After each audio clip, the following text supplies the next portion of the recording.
So I'm going to build out a 2-page website. Here's a home page. Here's a contact page. Contact page has a form and a Google map. The home page has 3 sections. The top section is our hero. We're making a big promise over here. And we're following it up with a column structure, 3 cards that are expanding on that promise. And then we have the call to action on the bottom. So here we are. So I'm going to start off by boilerplating the site. So the first thing I want to do is I want to navigate to the desktop. So let me find out where I currently am. It's PWD. I'm in my home folder. So from here, I can CD into the desktop, because desktop is a subfolder of my home folder. Let me PWD again. So there I am. Okay, cool. Let me go in and create a project folder for this. So I'm going to make a new folder using make directory. I'm going to say, let's call this web review. I'll give the name of my folder. Let me CD inside of web review. So I'm going to use tab to autofill that.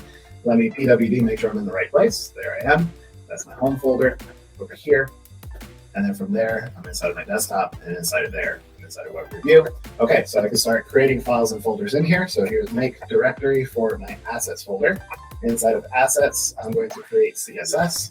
Inside of assets, I'm going to create an images folder. And I think that's it. I'm not going to do any JavaScript in this example. It's just going to be limited to HTML and CSS. So let me run that. Okay. And let me also create the files that I'm going to need. So I need an index file. That's HTML. I need a contact file. That is also HTML. And then inside of assets, inside of CSS, I'm going to create a CSS file, and I'll call it style.css, like that. So let me just list this stuff out and see what I got. Okay, that looks good. So like I said prior to the recording, I'm going to drag and drop the images from our CSS repository in there. So let's open this thing up.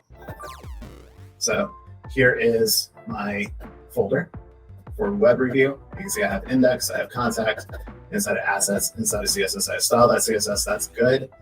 So let's go over to the images folder. I'm just going to leave that there for a second. Let me go over to our CSS repository, which is over here. I'm going to look for some images. I need a few. Sorry, this is the wrong repository. I guess I could use this one.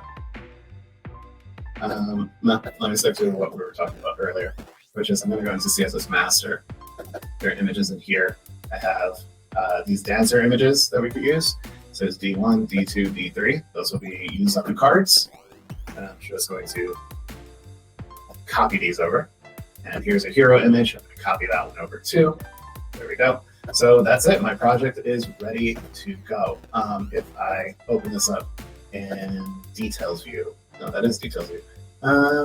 Concept, maybe? Oh no, that's not doing it either. Sometimes I miss Mac. So over here, this is web review. Inside of here, I have assets, contact, index. Inside of assets, I have CSS. Inside of CSS, I have my style sheet. That's good.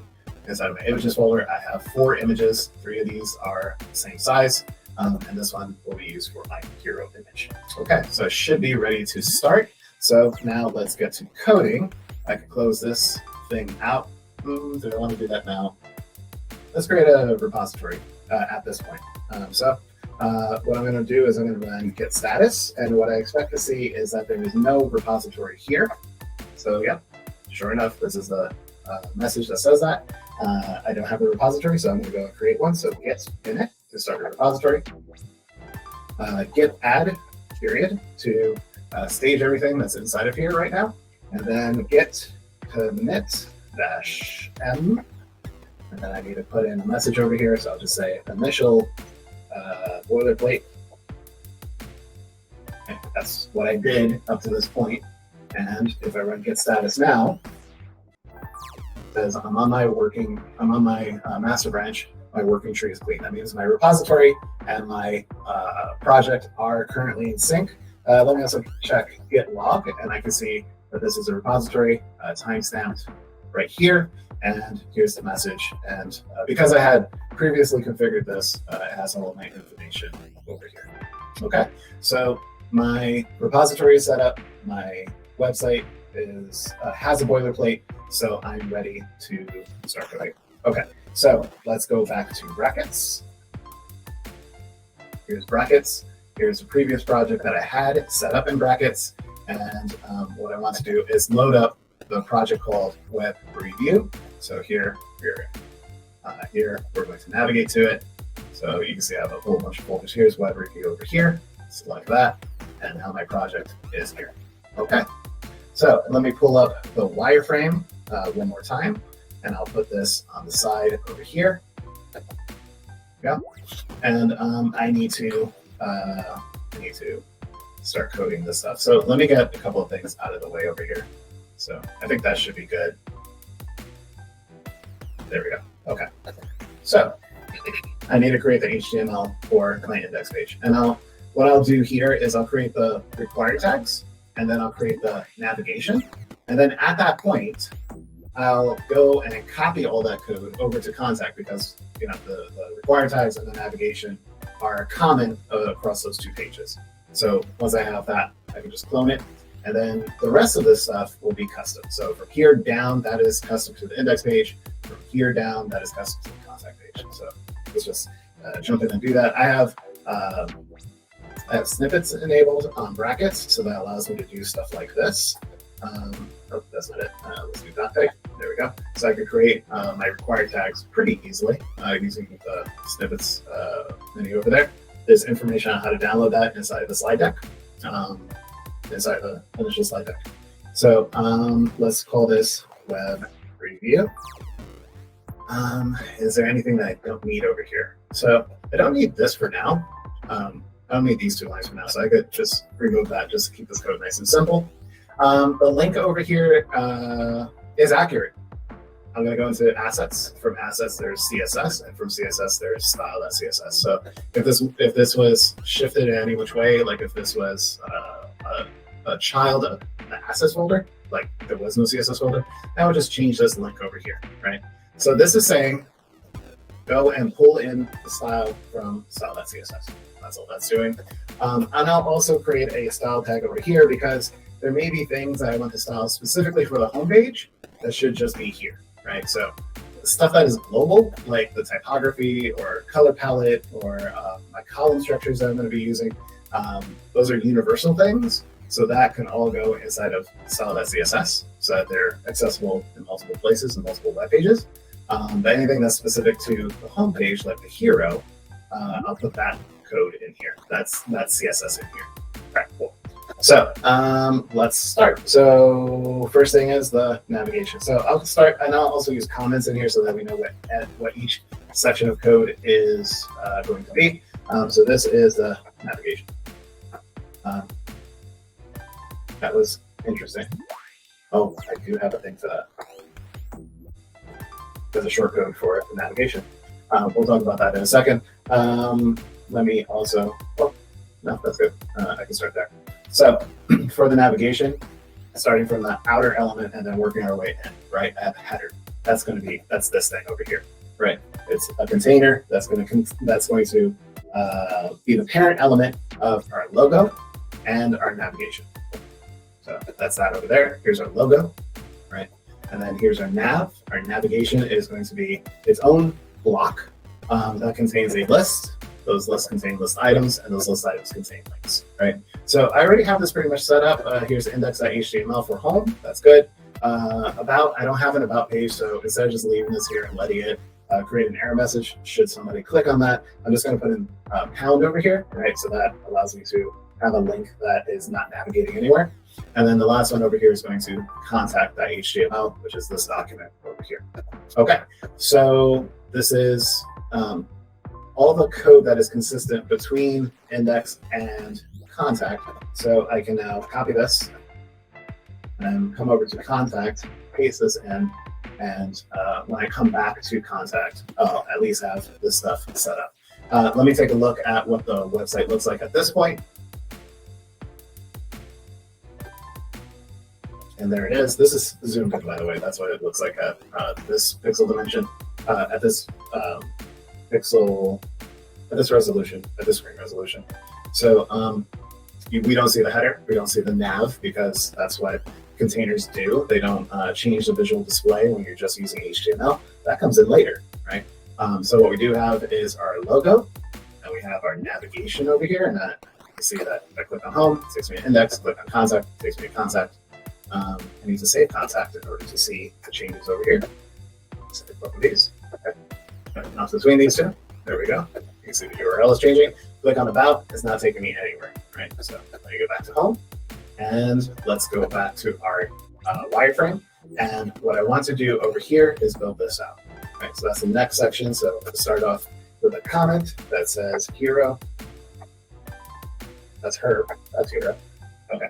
So I think what I'm going to do is I'm going to use sections for the outer element and then build divs into each one of these. So here's a section.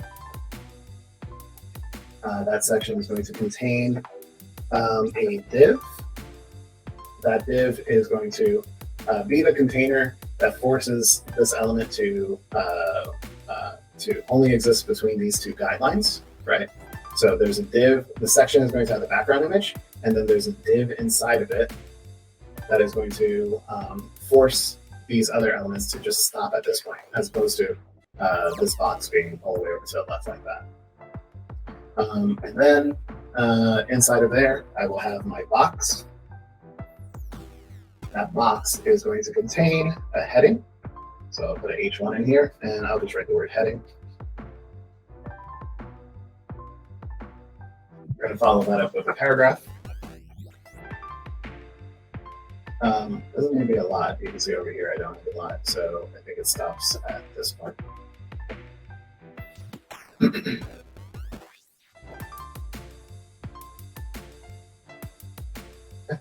And then I also need a link. So here's a paragraph that contains a link. And that link is going to take us to contact.html. Let me just fix this up. That's what this look like. Close that thing up. And then the wireframe says normal. That was my mistake. It should have said something. I could say contact us over here. Let's take a look at our HTML. That's what it looks like. Right. And that's this section. That's all the HTML that I need for this section. So I could give this section an ID so that I can style it later. So this one will have the name of hero. Inside of here, I'll give this a class equal to inner. And that's because that's going to be the div that's going to fill up this space. And then over here, I could give this ID, call it hero content. If I can spell it correctly, that'd be awesome. But there we go, hero content. So that takes care of this section. Next section, the how we do it section. In here, what I'm going to do is, well, first of all, let's give this a name. We'll just call this how section. I want something in here that, when I see it 6 months from now, it still makes sense what I did and why I did it. So again, we're going to start off with a section. It's going to be this whole area. Then I'll follow that up with another div with a class of inner. And that'll be a container from here to here. And then inside of here, I have a couple of things that need to be established. Number one, I need a heading. So I'm going to call this H2, and that H2 is going to say how we do it. Like that. And then after that, I have 3 of these columns, these cards going across. So what I think I'm going to do there is I'm going to establish 3 divs, and these divs are going to be my columns, right? So I'll just build out one for now. So this div is going to have a class equal to, I'll use the same naming convention that I usually use for columns, which is C for column, and then how wide that column is going to be, right? So there's these 3 are going to be a third. Third represented in percentages is 33, right? For 33.3 repeating. And then I can start building out each individual card, right? So now here's a div. That div has a class of card. And I'm not sure if I'm going to use this, but just so that we can see what each div is doing. I'll just give it a name. And that div is going to start off, the card is going to start off with an image on the top. I'll give it a source. I'll call it, this is where I'll start calling those answers. So here's D1. Now follow it up with with another div for card content, right? So that's essentially this rectangle right here.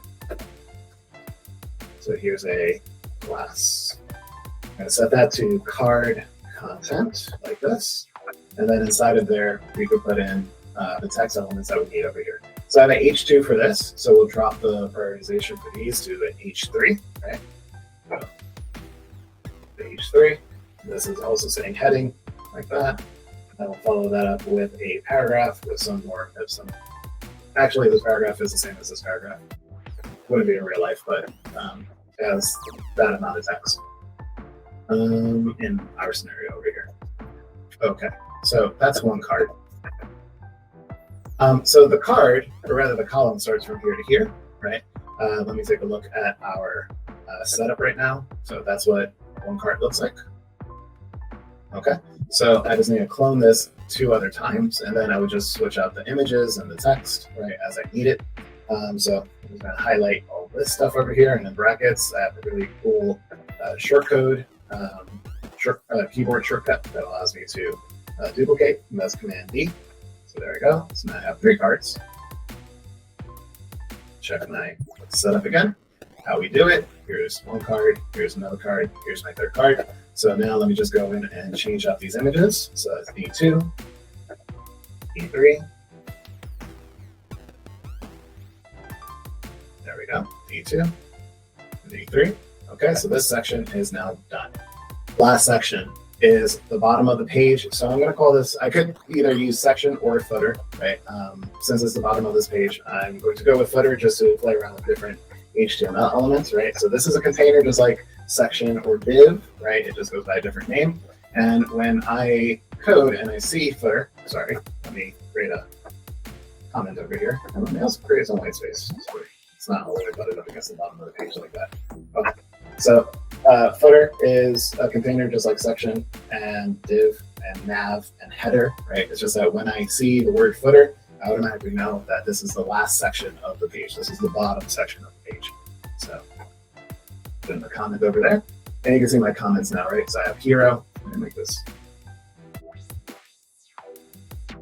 And being a little bit more deliberate, my comments. Navigation, hero, out section, footer.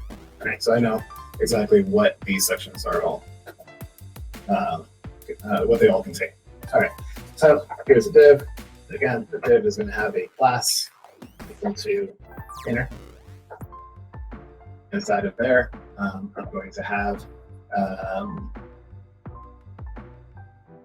I think I could just jump straight into the text elements because I don't need another div just for this stuff. I don't have, like, it's not like this situation where, you know, I have a box over here that's going to have a different color or a border or something like that. Here, I can have the div for inner, and then I can just start off with these elements. Do I want that? You know what? I'm going to put another div in here, and I'll tell you why. Because I think what I want is horizontal centering as well as vertical centering. So that means inner is going to be set to display flex. I'm going to use justify items and align items in order to do that vertical and horizontal centering that we spoke about earlier.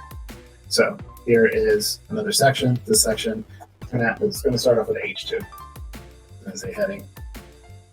I know the typography doesn't show that, but this is the first thing that's on the page. So this should have an H1, and these 2 sections should start off with H2. So I should make that a little bit more obvious inside of the wireframes. I will fix that later.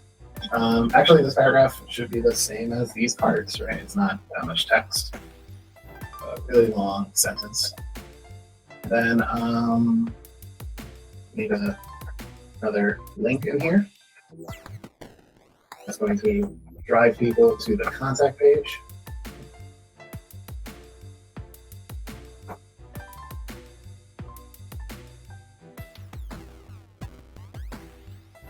And let me take a look at, oh,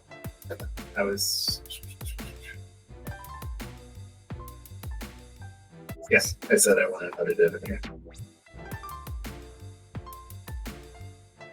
I said it and then I put it in.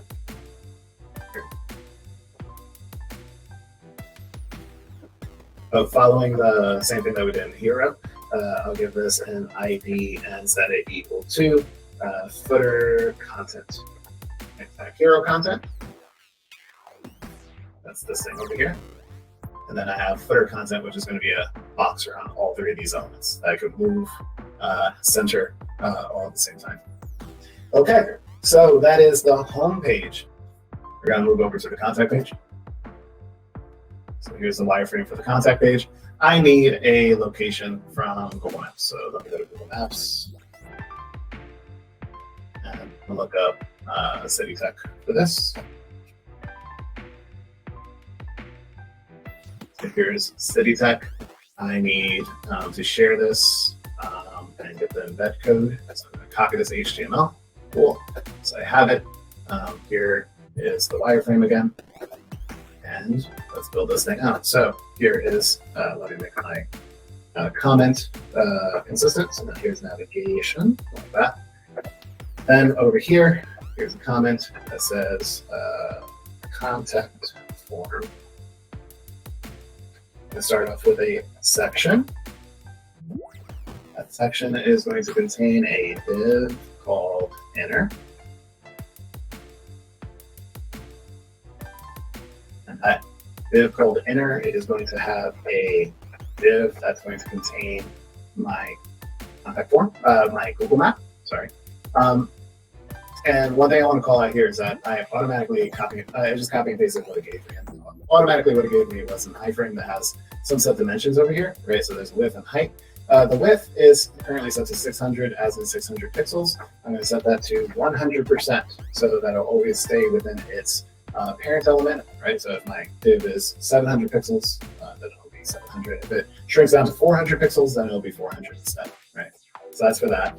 And then I'll have another div over here, and this one is going to contain my form. Now, there's more that goes into the form, but we're just focused on the HTML and the CSS for now. So what I'm going to put here is I'm going to start off with my form tag.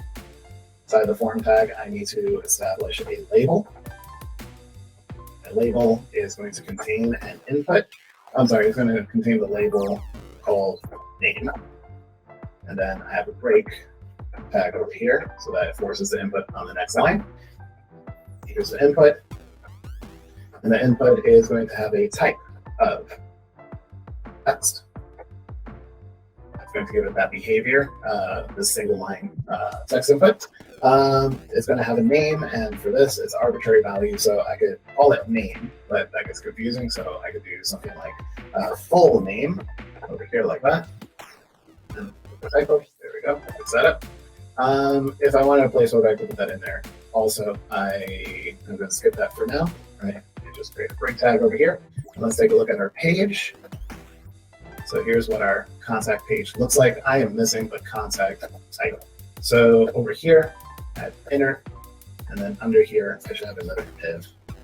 This div should have an H1 that says contact us.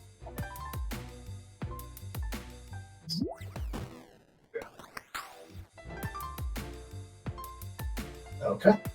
And then let me just fill out the rest of this form.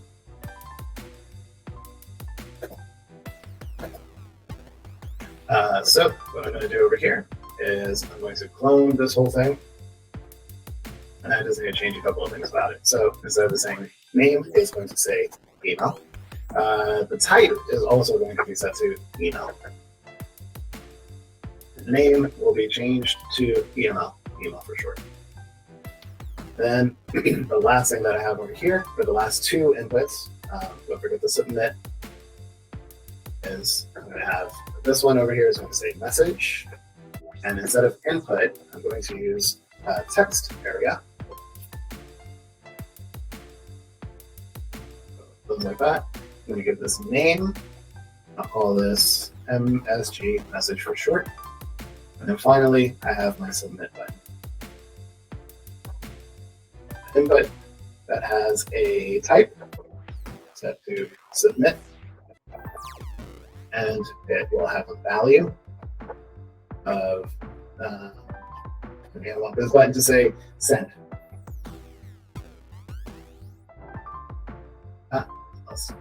Let's test this out. So there we go. Those are my 3 fields. Let me run through this just to make sure that this is working as I expect it to. Again, we're not focused on the back end, but just for now. So here's my name, here's my email, and here's my message.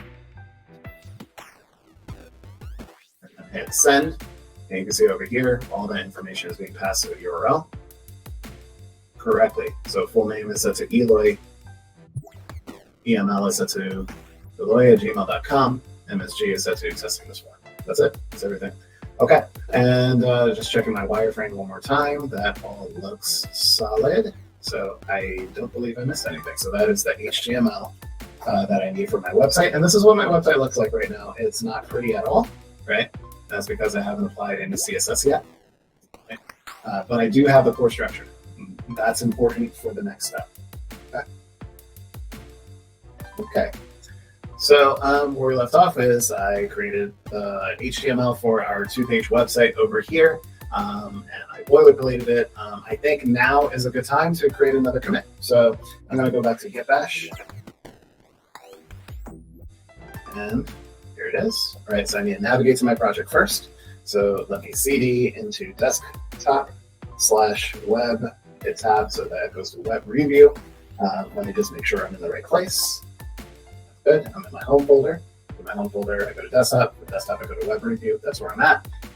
So let me check the git status. It should show that things are out of sync right now. I've modified 2 HTML documents. So there, it's listing all that stuff out. That's good. So now let me create another commit. So git add period and git commit -m. And let me just say what I did over here. I built HTML for home and contact. So I did all that. Let me check git status again so I can use my up arrow to go back to the git status command. Okay, so I'm currently in sync with the project. So my repository and my project are in sync right now. And let me run git log, and I should see I have 2 commits now. One was for the initial boilerplate. And now I have another one that says that I built the HTML for the home and contact page. Okay, so I created another commit that I could refer to and go back to should I need to. So let me close this out. Now it's time for CSS. Now I'm building out a website, so I have a strategy for how to build out websites. Number 1, I'm going to use the style sheet, the external style sheet for all the global stuff, all the stuff that I plan on reusing on both index and contact pages, right? So styles for the navigation, for example, will be inside of my style sheet. Typography and typographic rules will also be in there. Things to control the responsiveness of images will also be in there. And column structures. Right? I have a column structure over here. I also have a column structure over here. Right now, these column structures are going to be a little bit different because this is 1/3 breakdowns. Meanwhile, this is 1/2 breakdowns. So I'll still put them in my global style sheet because if I expand on this website and have 20 pages, chances are I will be using 1/3 breakdowns or 1/2 breakdowns again. So even though it doesn't show in this case, if I'm planning on expanding this out, I would have that in the global style sheet. And then things that are specific to these pages, like the hero, is something that looks very different than anything that's on the contact page. So the styling for the hero specifically and for the footer, that I will take care of inside of my embedded style sheet over here for the home page. Oh, sorry, that's the wrong document. Well, this style tag over here, my embedded style sheet, I'll put in the styles for the header for the hero over here. In addition to that, I'm also going to be using modular CSS, and that is I'm going to create a whole bunch of classes that I could sprinkle throughout my document that'll control things like how big my columns will be, how much negative space will be in between them using padding, and anything that I could use in order to just recall specific type of styles as I go through each individual component throughout my web page. So let's get started.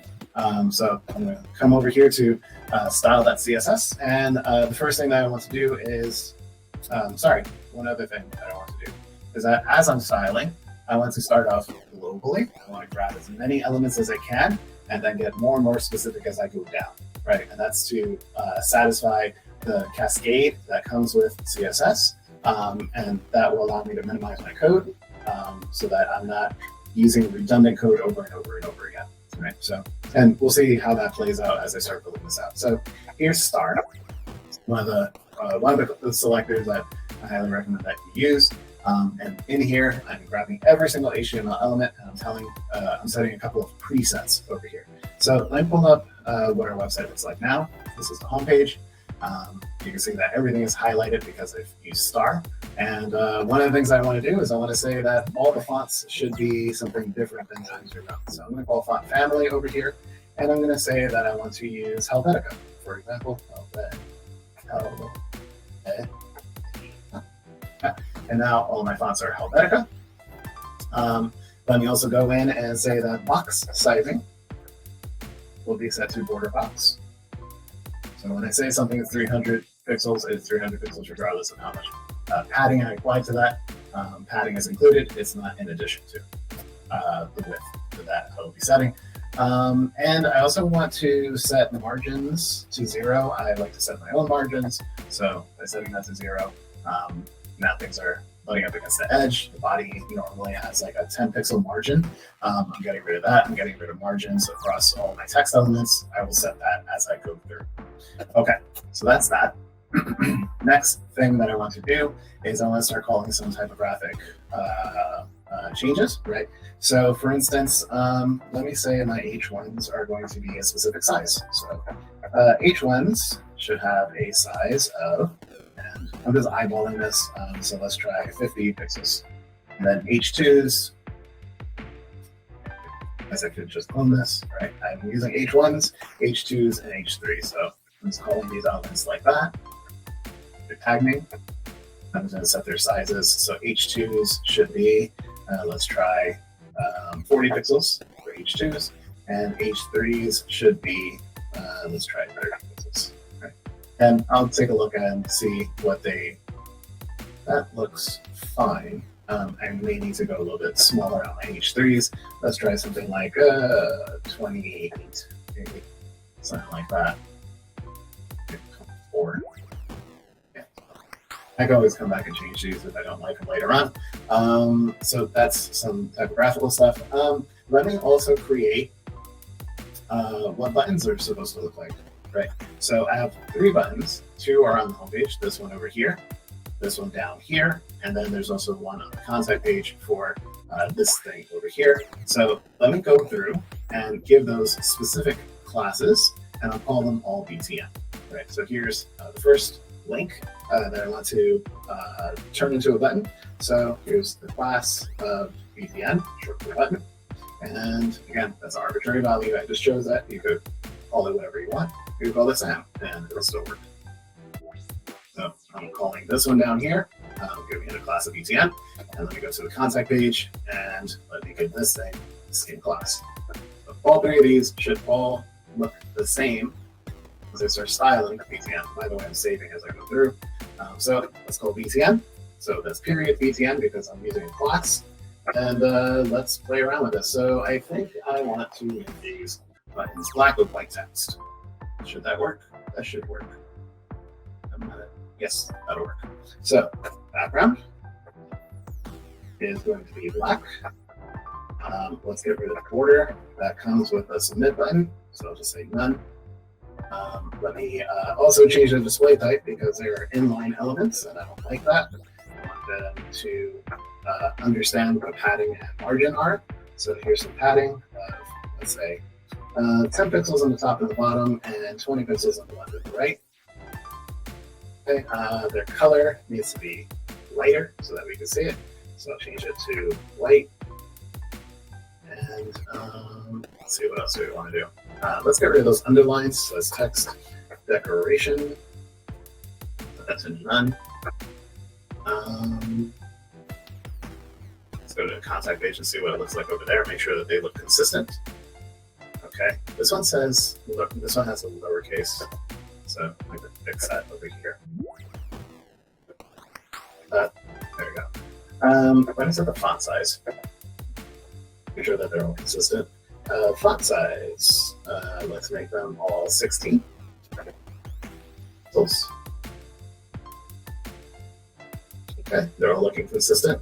And let me give some negative space on the top of these elements. So margin, top, and we'll set that to something like 20 pixels. That looks okay. Let's try 15. Okay, that's fine. Okay, so those are buttons. That's general typography. So now I can start working on the navigation.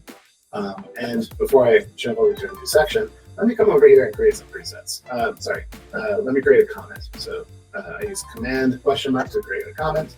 And over here, I'm writing that these are presets. And down here, I'll start talking about my navigation.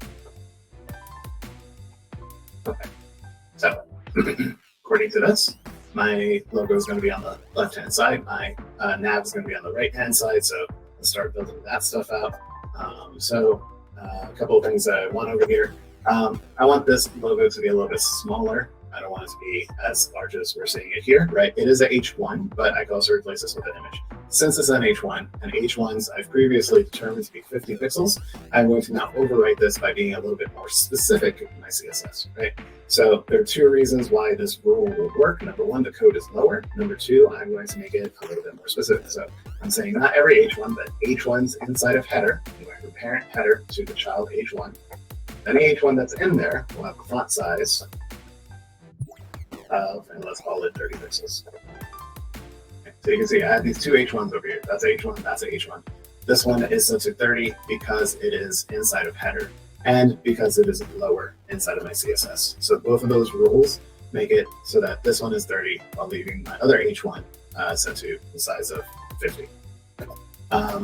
I'm going to come back here and I'm going to play around with this. There's a couple other things I want to do over here. I want to make my navigation over to the left-hand side. So let's play around a little bit with header. I want header to be a max width of, and I think I'll go with 850 as our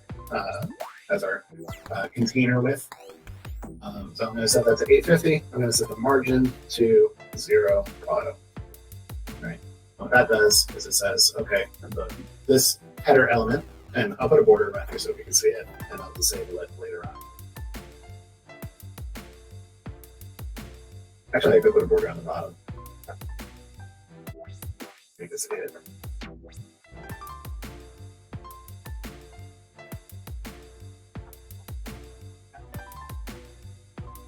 So you can see how it's maxing out at 850 and is now centered inside of the page as opposed to being flush left, which is what would happen if I didn't have margin 0 auto. It goes flush against the left, so margin 0 auto is centering it inside of this space.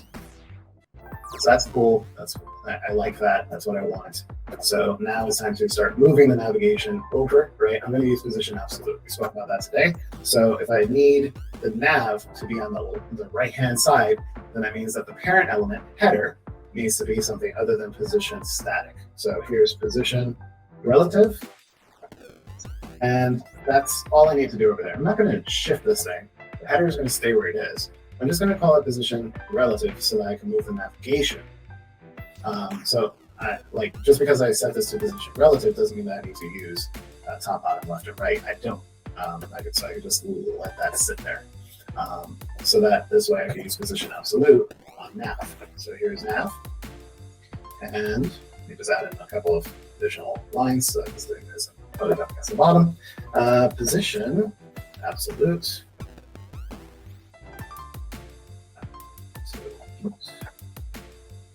Let me set the position to the right of 0 pixels and to the top of 0 pixels.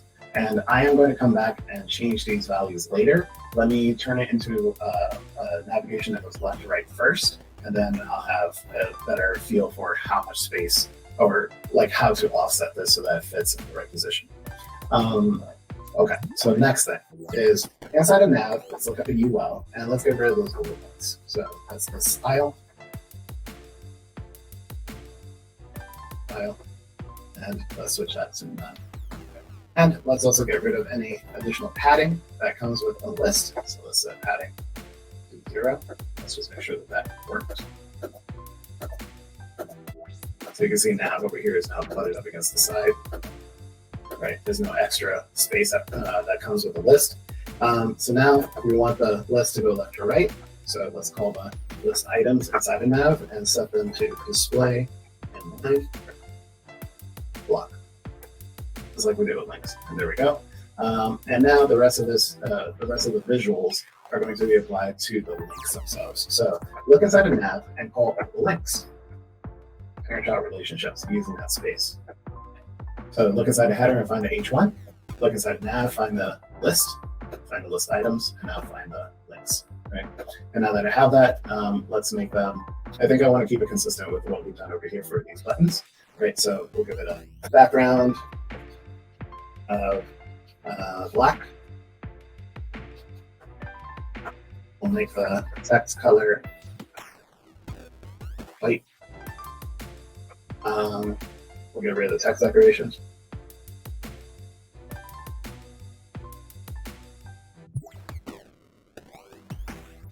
Padding. Try.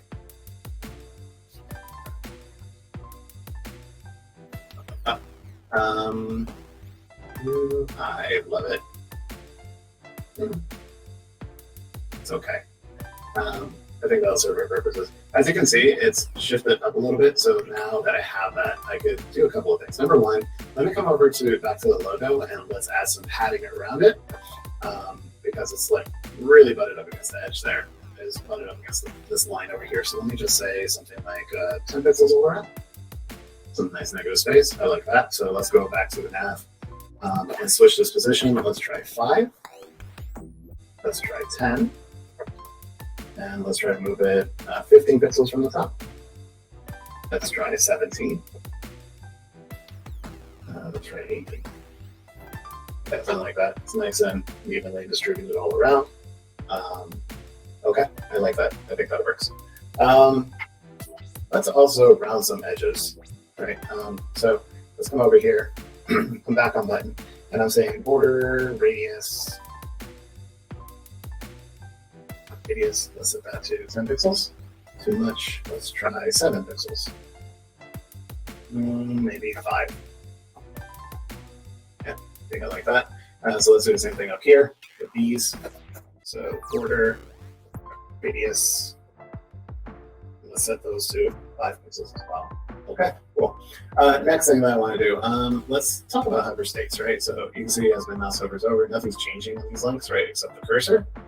So let's go in and change some stuff up. I want it so that when I hover over these things, when I hover over the buttons, the background color will shift to red. Something basic. So here's the button, and when I hover over it, and it's listed right on the button over here, just to keep it nice and clean, so that I know where to find it. Should I need to change this later on? And let's make that red. So now when I hover over these buttons, they turn to red. There we go. Okay, cool. And let's do the same thing for these nav links. So when I hover over any link inside a nav,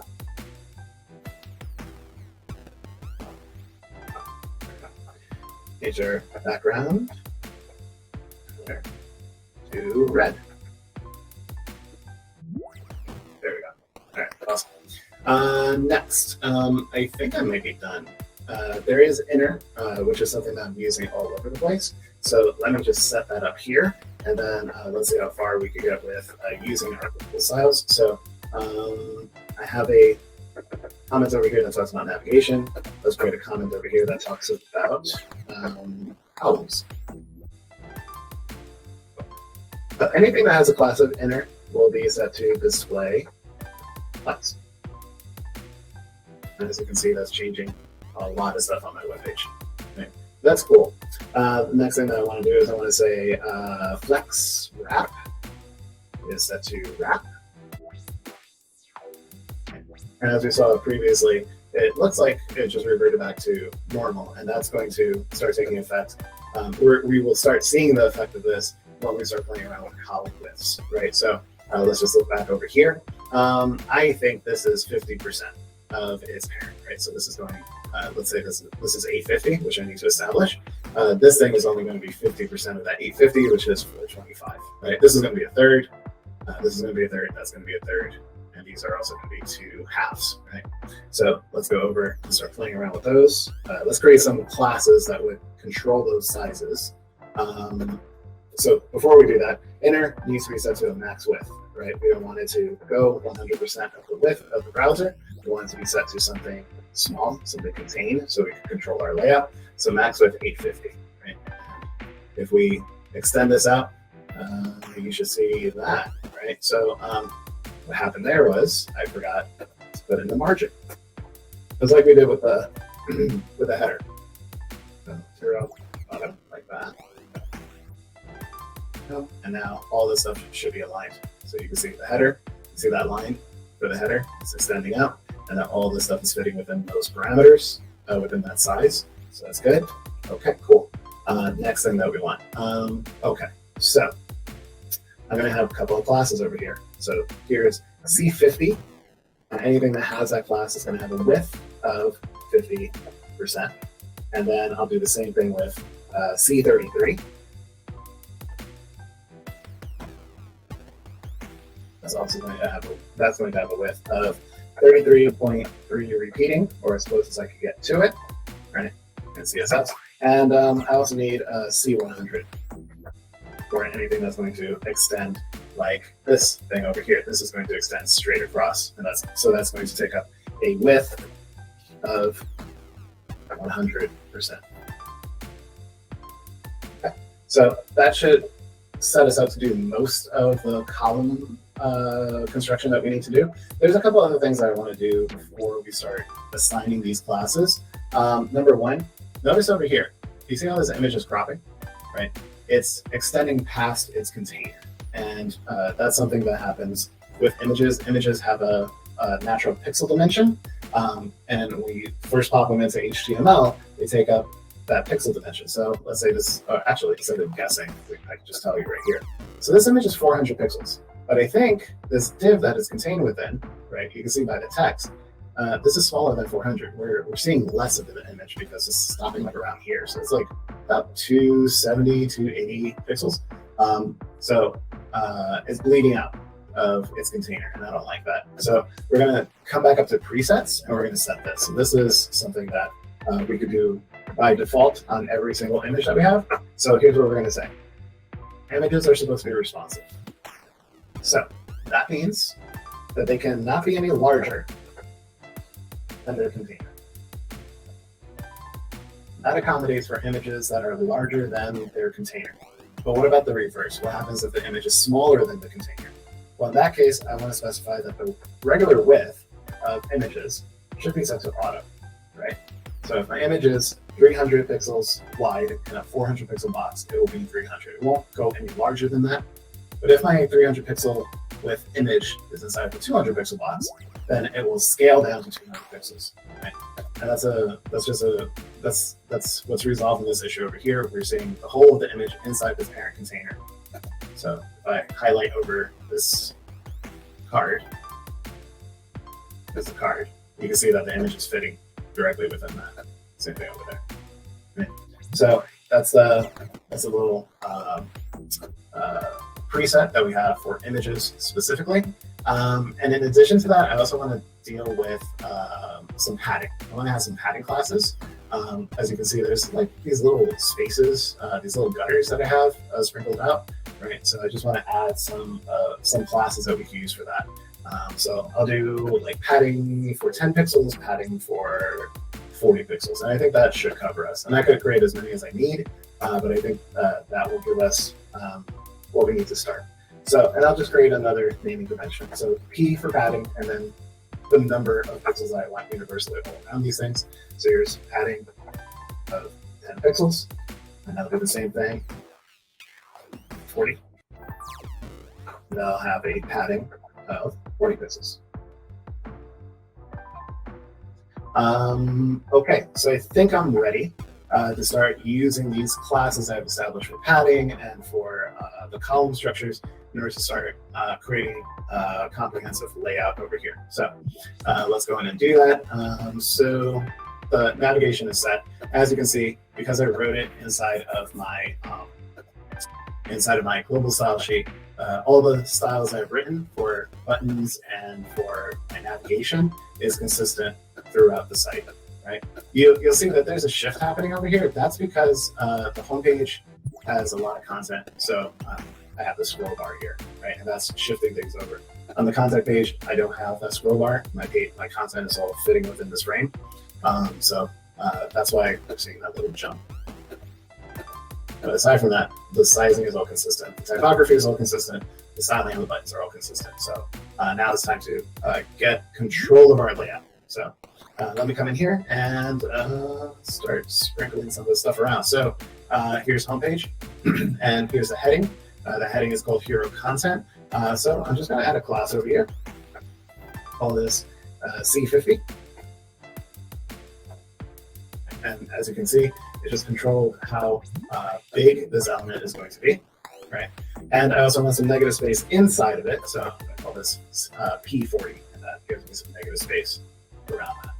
Okay, next section. How we do it, right? I should have created a div around this, but it's okay that I didn't. What I can do is I can put in a class over here that says that this is going to have, this is going to be a column that is 100% of the width. And let's also add some negative space around that as well. You know what? I'm not a fan of that, so let's get rid of that. I'll figure out something else to add margin underneath it. Actually, let me take a look at this over here. That's centered. I have this centered in this layout. And I also have this stuff centered here as well. So let me create a class for centering text. And I can put that inside of my presets as well. So here is text. TC for text center. Text align, center. And that should set us up so that we could just make things centered just by adding that class. Okay, so back to how we do it, right? Now that I have TC, I can assign it here, and now that's centered. And now I think I could apply P10. And that'll give me some negative space over here. That's good. That's what I want.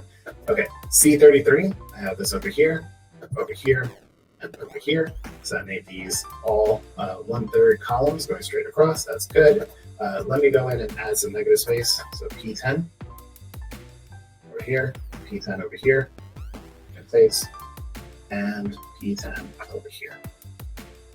Okay, so now I have some negative space around these cards. So that the text from one card isn't butting up against the other. The images are having a nice little gutter between them. So that looks good. Okay, so now we get down to our footer. And our footer has footer content. That footer content is also going to be centered.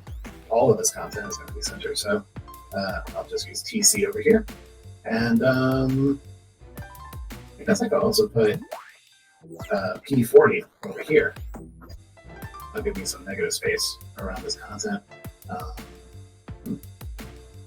I don't like how wide this text is. So what I think I'll do is I'll also add a class of C50 over here. So that controls that. And then I want this to be centered. I will take care of that when I get to styling this page specifically, right? But what I've established so far is that the content is going to have a very small width, so that it's not extending out, right? That the text is centered and that there's some negative space around it. So I think that that's good enough for now. I will center this inside this space when we come back to it. Let's go to contact. So I'm going to save this. I'll also save our style sheet. Go to contact, and let's start styling this thing. So yeah, just to reiterate, I started with the presets, right? I wanted to grab as many global components as possible, and I also have, I set my typography. I set my typography here, right? Because that's something that applies to both pages. Images is something that appears on both pages. Buttons are something that appear on both pages. And then these classes over here for TC and padding, that's stuff that I'm going to be using over and over again, just to create negative space across my elements. So that's why I have that inside of my presets. going down, I have the code that's to lay out my navigation. And I have that here because that's, again, something that's going to apply to both the index page and the contact page. And then lower down still, I have column structures, right? So I'm saying that, I'm going to have a container. That container is going to be set to display flex, and then the elements inside there will be columns with one of these three sizes. It's either going to be a full width, a third, or a half. Right? And that gives me control of my layout. And then I'm just sprinkling in these classes as I go down this page, right? And there's a lot that I was able to do, right? There's still some stuff that I need to do, and I will address all that stuff because that's page-specific styling, and I'll address that inside of our embedded CSS over here. So here, I'm in the contact page, and I'm going to do the same thing.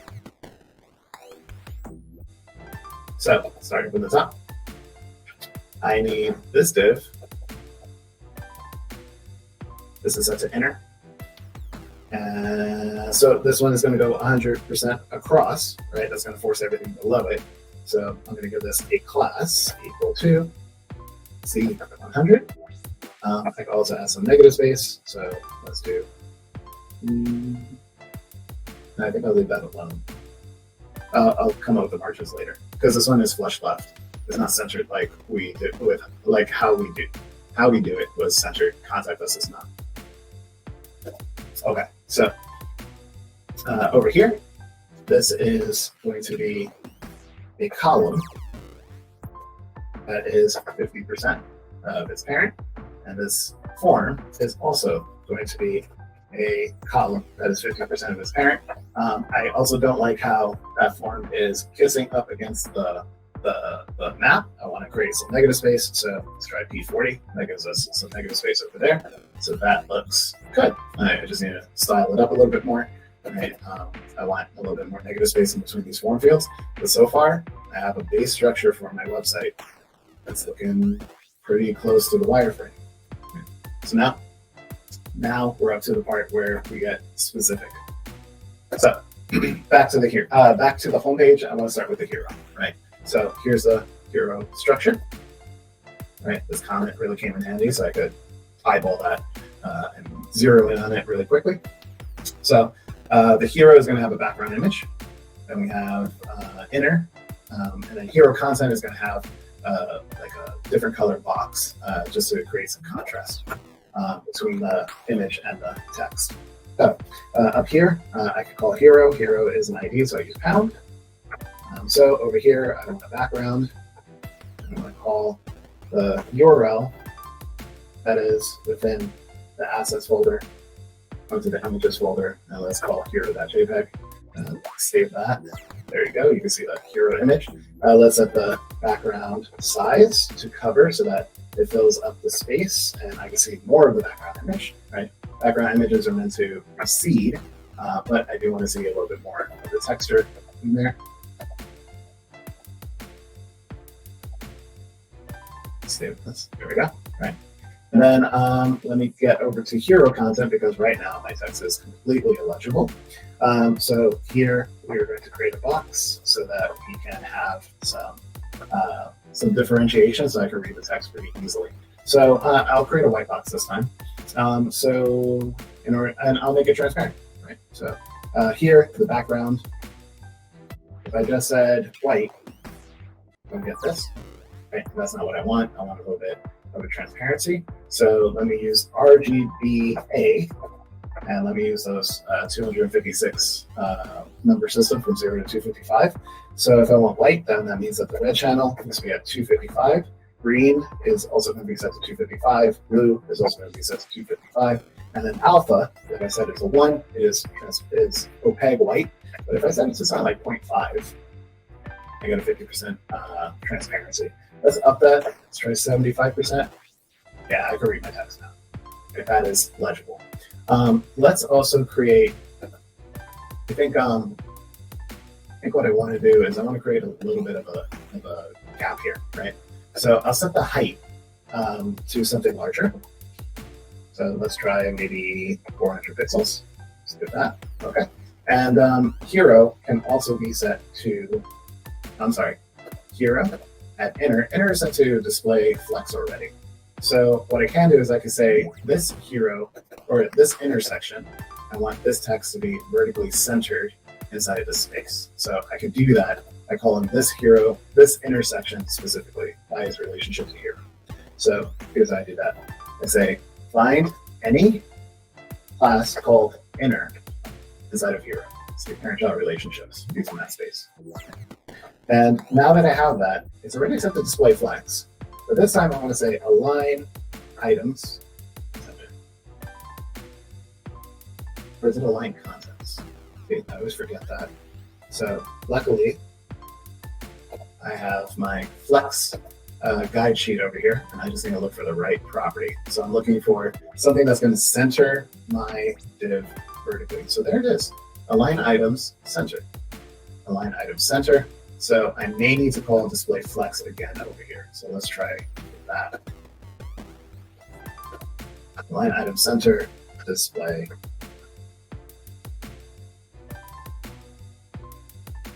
Oh, see, I forgot my own rule. The inner. Oh yeah. This should be centering.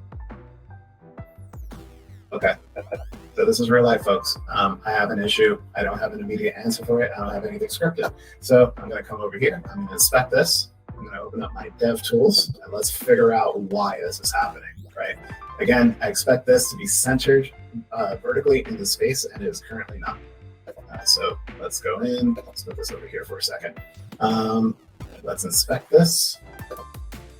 Okay, so here's hero content, which should be the thing that is centering in this space. There it is. Okay. So inner is currently set to a, we haven't specified the height for inner, right? So it is as big as it needs to be, right? So it's centering according to how big it is, right? And right now, that orange space is how tall it is. So if I were to come in here, I could get rid of that. And I could instead say that the height needs to be 100%. That'll give me the result that I want, because now inner is as big as hero, right?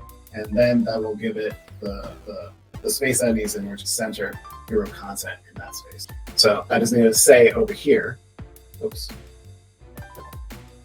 I just need to say over here that inner needs to be bigger. It needs to be taller. Make it 100% of its parent, which is 400 pixels. So hero is 400 pixels. Inner is also going to be 400 pixels. There you go. And that gives us that. And then I could come over here and let's round out some of this stuff. I'm going to say border radius. And we'll start off on the top left corner. That'll be 0 pixels on the top left. Then we go to top right. Let's make that 10. Then bottom right, it's going to be 10 again. And then bottom left will be 0. That gives us that. I'm in love with it, but to show what's capable based on what we've spoken about. Let's try.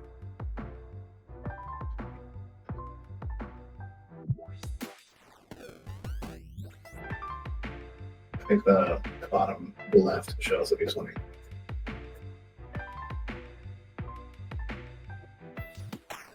Okay, that's fine for now. Okay, so how we do it, we got that, we got that. Okay, so let's talk about the footer. So the footer, give it a different color, right? So here's the footer, make the background.